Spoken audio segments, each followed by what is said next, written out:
Alléluia. Est-ce qu'on peut acclamer le Seigneur? Que Dieu vous bénisse. Soyez bénis dans le nom du Seigneur Jésus. Amen.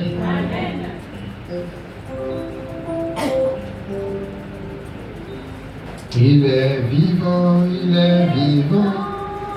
Il est présent, il est présent. Il est puissant, il est puissant. Il est présent, il est présent. Il tout m'a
Amen.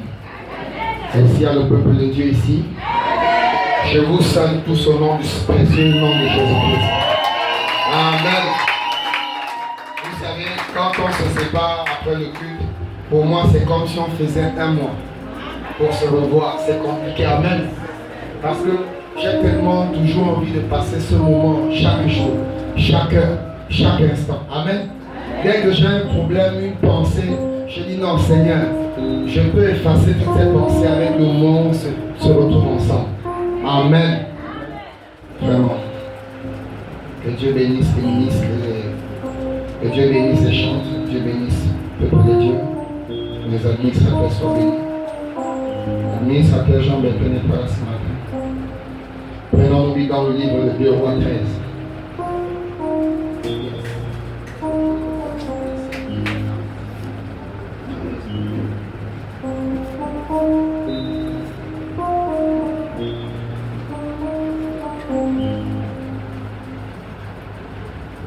Amen.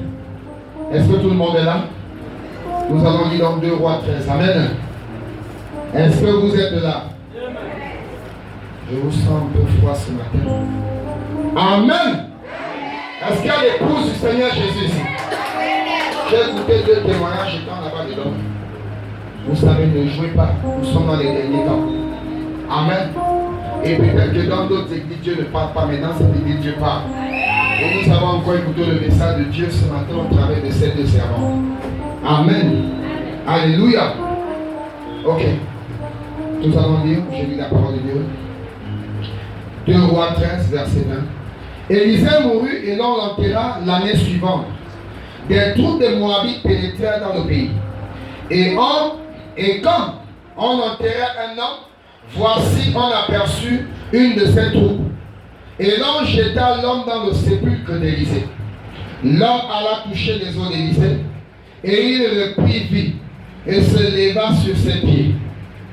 Amen. Asseyons-nous.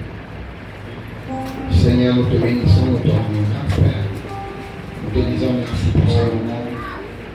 Accorde-nous ta grâce, excellente Seigneur, de pouvoir être dans ta présence ce matin. Nous sommes ici pour écouter ta parole, Seigneur. Laisse que ton évangile puisse encore tourner ce matin dans nos cœurs, puisse retentir, Seigneur Jésus.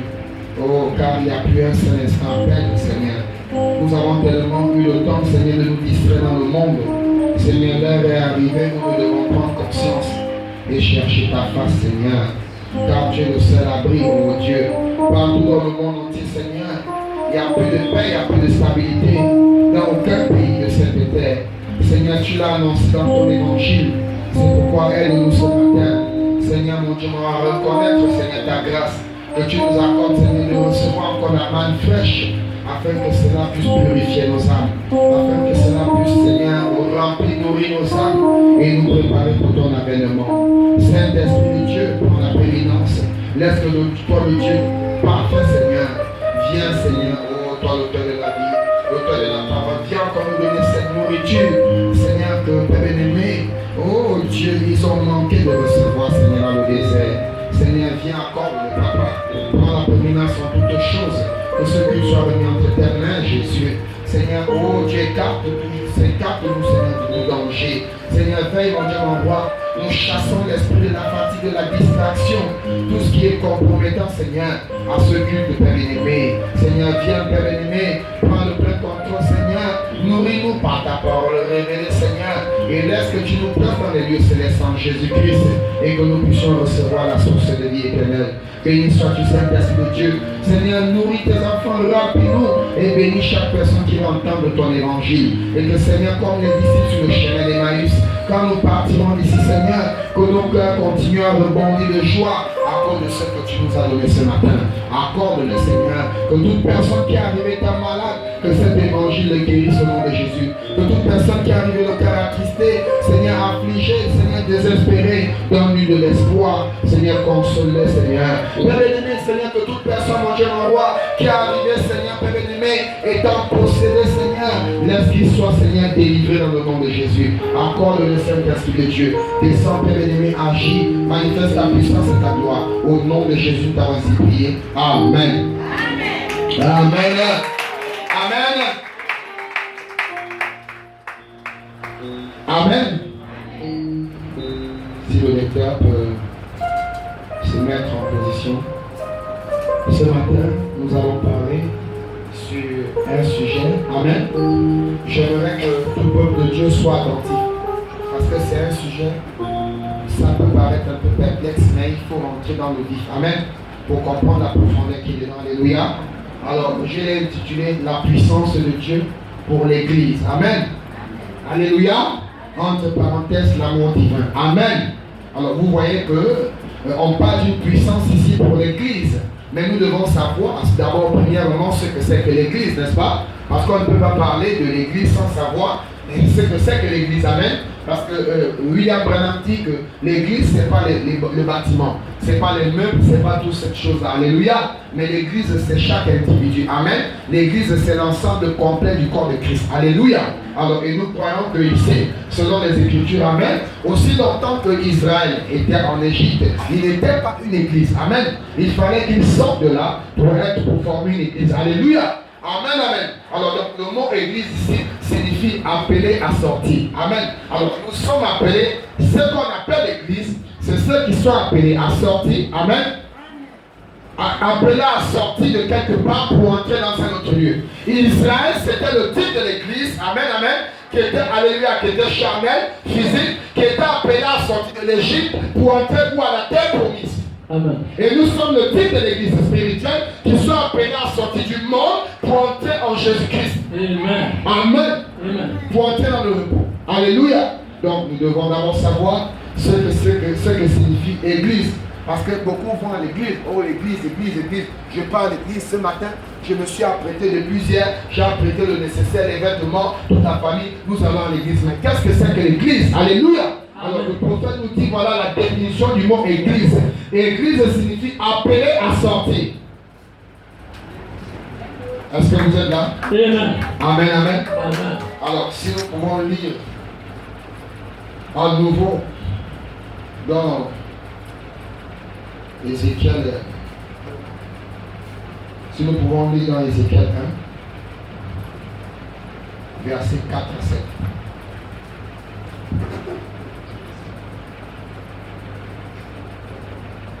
Ézéchiel chapitre 1,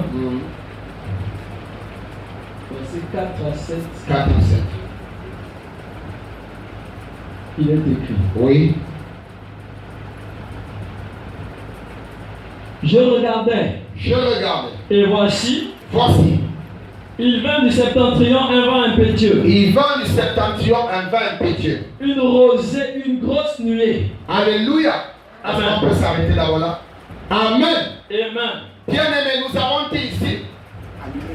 avons dit ici que l'église, c'est un groupe de personnes qui sont appelées à sortir. Amen. Alléluia. Est-ce que vous êtes là? Amen. Est-ce que vous êtes là? Amen. C'est ceux qui sont appelés à sortir. Amen. Alors, frères et sœurs, peu importe où vous êtes, peu importe où on vous avez mis, alléluia. Amen. Peu importe où vous vous retrouvez auparavant, si vous étiez une église, il viendra un temps où Dieu vous fera sortir de là. Amen. Même de la mort, alléluia. Oui. Même de, alléluia. Amen. Même de la malédiction, Dieu vous fera sortir. Amen. Alléluia. Amen. Même de la maladie, Dieu vous fera sortir de là. Amen. Amen. Même de l'envoûtement, Dieu vous fera sortir.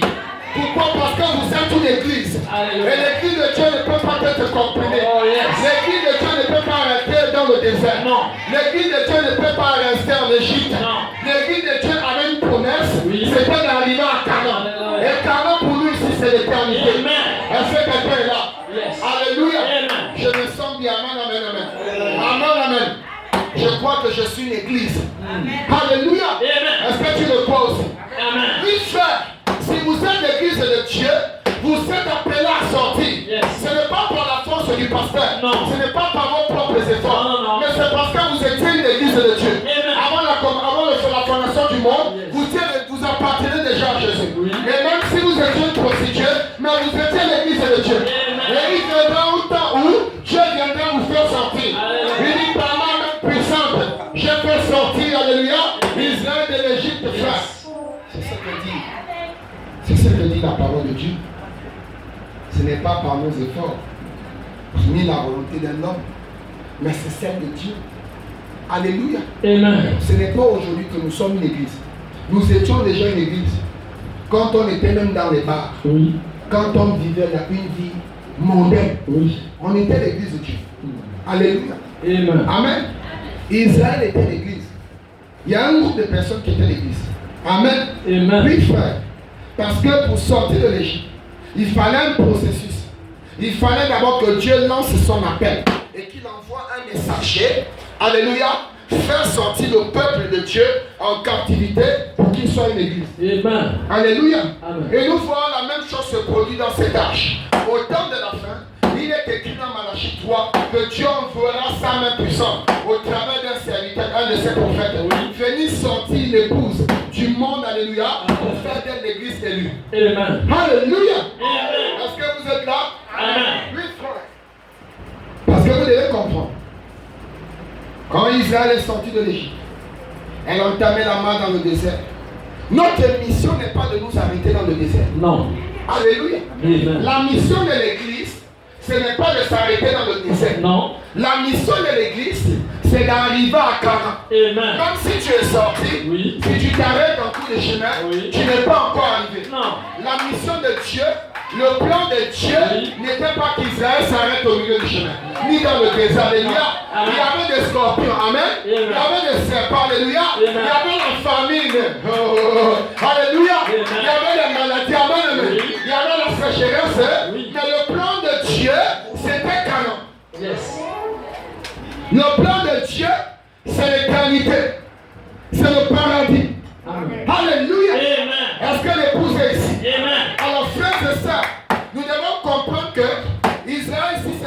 de l'église qui étaient déjà prédestinés à sortir de la servitude. Vous allez remarquer quelque chose. L'Égypte ici, amen. L'Égypte ici, les Égyptiens ici, l'Égypte ici, typifiait le monde d'aujourd'hui. Yes. Alléluia. Amen. Les Égyptiens, Frère Branham dit, ça caractérisait les maîtres de corvée. Yes. Les punitions, Oui. la maladie, Oui. les travaux durs, Oui. l'esclavage, Oui. les tourments, Oui. l'envoûtement, Oui. les problèmes. Oui. C'était ça les maîtres de corvée. Amen. Alléluia. Amen. C'est ça que c'était le titre des Égyptiens. Amen. Mais l'Égypte lui-même était le monde. Yes. Sodome, alléluia. Amen. Nous avons parlé de ça la semaine dernière. Amen. Amen. Alors vous allez remarquer que Israël c'était le type de l'église choisie par Dieu. Yes. Remarquez que quand ils ont traversé, frères et sœurs, notre mission, nous devons aller au-delà du Jourdain. Alléluia. Si nous ne traversons pas le Jourdain, amen, amen. Amen. Parce que le Jourdain ici, c'est le type de la mort en soi-même. Amen. Nous devons mourir en nous-mêmes. Oui. Alléluia. Amen. La mort, l'ensevelissement et la résurrection. Amen. C'est pourquoi, frère, alléluia, Amen. Israël ne pouvait pas recevoir la colonne de feu étant en Égypte. Oui. Je vais entendre la main. Amen, amen, amen. Est-ce que c'est la vérité? Ils ne pouvaient même pas voir la colonne de feu étant en Égypte, frère. C'est pourquoi ils ont commencé à voir. Si vous lisez l'histoire d'Israël, ils ont commencé à voir la colonne de feu. C'est quand ils sont allés hors des portes de l'Égypte. Amen. Ils étaient déjà dans le désert. Oh, yes. Là, ils pouvaient voir déjà Dieu. Parce que quand vous remarquez, la Bible dit, il y avait deux côtés, alléluia. Oui. Du côté de Goshen, Yes. il y avait la lumière Oui. pour éclairer l'église de Dieu. Amen. Mais du côté de l'Égypte, alors qu'il faisait jour, il y avait le ténèbre, frère. Oh, oui. Les Israéliens ne pouvaient pas voir la colonne de feu, Non. étant encore en Égypte. Oui. Nous aussi, on ne peut pas voir Dieu étant dans le péché. Nous aussi, on ne peut pas voir Dieu étant encore dans le monde. Est-ce qu'on peut dire amen? Amen. C'est pourquoi, quand ils sont sortis, ils ont entamé la marche. Quand ils ont traversé le Jourdain, remarquez quelque chose. La Bible dit, ils ont regardé derrière eux. Tous les Égyptiens et leurs chars étaient engloutis dans la mer. Oh my God, merci Saint-Esprit de Dieu. Frères et sœurs, qu'est-ce que ça signifie? William Branham dit, Il dit quoi? quand Myriam s'est retournée, Oui. elle a vu tous les Égyptiens Oui. engloutis dans la mer. Oui. Elle a dit, oh, je suis délivrée. Yes. Elle a pris le tambourin, commençait à taper. Alléluia. Et quand elle tapait, les chants chantaient. Oh, yes. Et quand les chants chantaient, l'onction était descendue. Oh, yes. Myriam a été saisie. Amen. Elle a commencé la danse en esprit. Hey, la danse en esprit n'a pas commencé avec nous. Ça a commencé depuis le temps de Moïse. Pourquoi cela? Parce que quand ils se sont retournés, ils ont regardé, n'est-ce pas, les Égyptiens? Branham a dit, les maîtres de corvée, la souffrance, Oui. la servitude, Oui. l'esclavage, Oui. la sécheresse, Oui. la maladie, Oui. les troubles, Oui. les persécutions, Oui. étant engloutis Alléluia. dans la mer, Alléluia. étant engloutis Alléluia. dans la mer. C'est pourquoi, frère, si vous êtes une église, alléluia, Oui. rien ne peut plus vous retenir. Quand vous allez traverser le Jourdain, quand vous allez traverser le Jourdain, tout a été englouti. Alléluia. Le péché est englouti. Amen.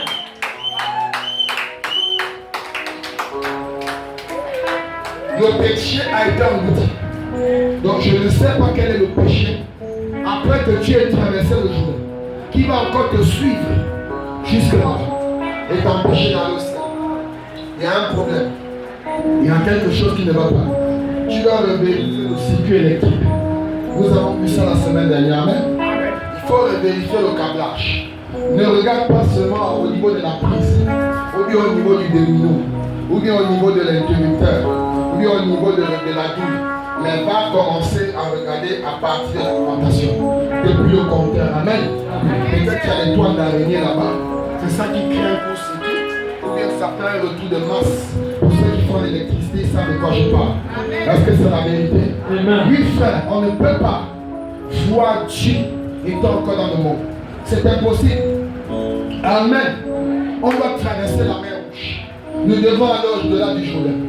Alléluia. Amen. C'est aussi comme ça qu'Élisée ne pouvait pas recevoir cette double portion avant le Jourdain. Parce que c'est une portion qui était spécialement réservée. C'est appartient à une catégorie de personnes. Dit William Branham. Et nous ne pouvons pas la recevoir avant le Jourdain. Nous devons d'abord traverser le Jourdain. Nous devons d'abord mourir dans notre ancienne vie. Nous devons courir. Il s'agit ici d'un mystère de la renaissance. Nous devons d'abord mourir. Amen, amen, amen. On doit mourir dans le péché. Après mourir ne suffit pas, il ne suffit pas de mourir. Mais nous devons également mourir. Parce que c'est comme s'il y a des décomposition. Pour les mamans qui font la plantation, un maman gérée. Il faut que le grain de maïs meure, n'est-ce pas? Quand vous la mettez dans la terre, elle est encore bonne. Tu peux même la griller à la poêle et manger. Mais tu prends la décision de la mettre sur terre. Et quand tu la mets sur la terre, elle doit mourir d'abord. Parce qu'il y a une vie dans ces maïs. Yes. Est-ce que c'est la vérité? Amen. Il y a une vie dans ces maïs. Amen. Elle doit d'abord mourir. Oui. Après mourir, elle pourrit. Elle se décompose. Oui. Et laissez-moi vous dire, il y a quelque chose qui se passe que beaucoup de gens ne perçoivent pas. Qu'est-ce qui fait que la graine de vie renaisse? C'est parce qu'il y a une lumière au-dessus du sol. Alléluia. La graine est sous la terre, mais il y a une lumière, le rayon du soleil, qui attire. Et quand ça répond sa lumière, même si la graine est enterrée, c'est pourquoi laisse-moi te dire, même si on t'avait maudit, la lumière de Jésus va pénétrer. Alléluia. Même si on t'avait enterré mystiquement, la lumière de Christ, qui est la parole de Dieu, quand tu entends cela, la graine de maïs reçoit la lumière, les rayons de lumière provenant de l'extérieur. Ça pénètre la terre, ça va jusqu'au sol. Là où la graine se trouve, la graine étant pourrie, il y a une vie dans les rayons. Et ça commence à régénérer. Ça commence à régénérer. Ça commence à régénérer. Et à un moment donné, vous allez voir le sang se fendre. Amen. Un chrétien ne peut pas rester. Alléluia. Éternellement enterré, frère. Même si on t'avait déjà ligoté. Alléluia. Frère Branham me dit, le mystère de la croix, c'est quoi cela? C'est la mort, l'ensevelissement, la résurrection. Quand Jésus est mort, il dit tout accompli. Mais la loi de nos ancêtres condamna Abraham et tous les autres avant nous. Il a dit, Père, entre tes mains, je remets gloire, mon esprit. Le corps était où? Dans la terre. Mais il avait parti, la rayon de lumière, là où c'est la vie. Il avait parti, là où Abraham, là où Jacob, là où Moïse, là où les apôtres se trouvaient, dans la cage, au séjour de mort. Il dit, Satan, ouvre la porte, je vais libérer mon église, ouvre la porte, je vais libérer mon église, ouvre la porte, je vais libérer Abraham.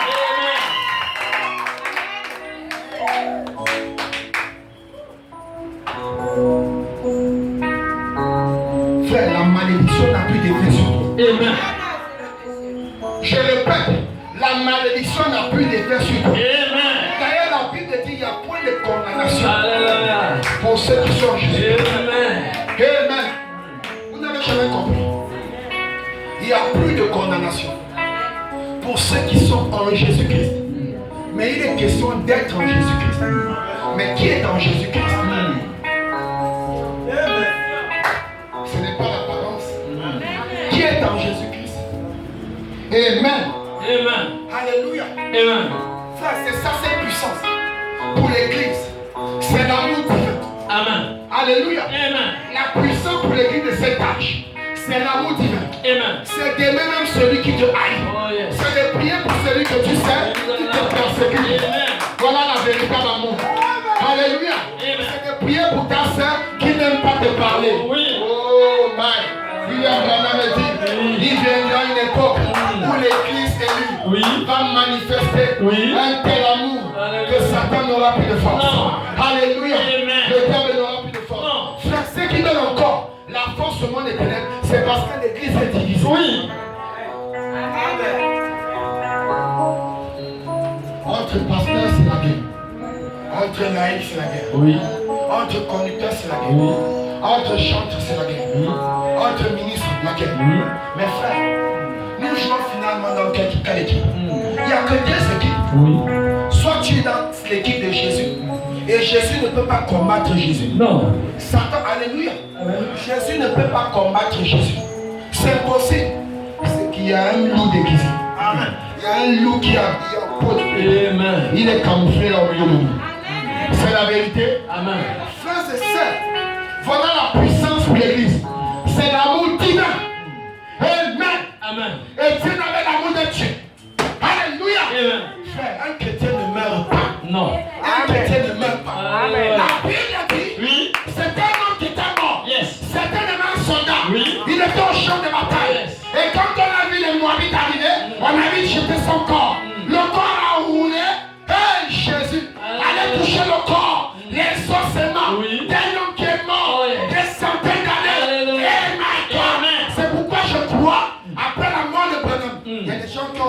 Satan, la colonne de fer. Oh yes. Amen. Amen. Amen. Jésus, on va arriver. Alléluia. Amen. Frère, le corps a roulé. Ça allait frôler seulement les os.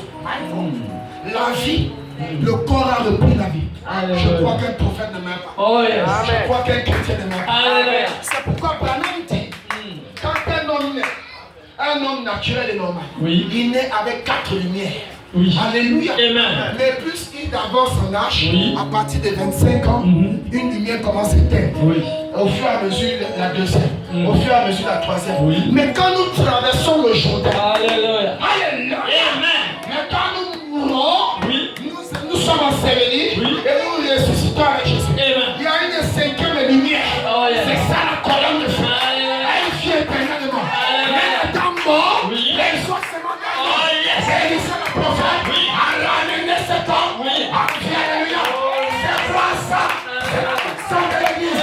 C'est la puissance de Dieu. Dans son église. C'est l'amour divin. Et ici est un homme qui avait l'amour. Est-ce que toi tu as l'amour? Est-ce que tu as l'amour? Est-ce que tu as l'amour? Jésus dit, ne prétendez pas m'aimer. Je suis invisible. Vous ne pouvez pas dire que vous m'aimez, mais vous détestez la personne que vous voyez, alors que c'est ma créature. Alléluia. Comment pouvez-vous prétendre aimer Dieu, mais détester la personne Dieu que vous ne voyez pas, mais détester la personne que vous voyez? Frère Branham me dit, si vous voulez voir Dieu dans une chair, regardez à côté de vous ce matin. Oui, là, assis là. Alléluia. Frère, la puissance de Dieu pour cette église du dernier âge, c'est l'amour divin. C'est l'amour divin, frère. Amen. Amen. Étienne avait cet amour. Lisons rapidement. Quelque chose là. Je crois que c'est dans Acte. Oui. Acte 7. Lisons Acte 7, 55 à 60. Écoutez, frère. Acte chapitre 7. Même écoutez les déclarations d'un homme qu'on est en train de lapider. Waouh! Est-ce qu'on peut avoir une telle église encore aujourd'hui? Toi, si ton frère te gifle,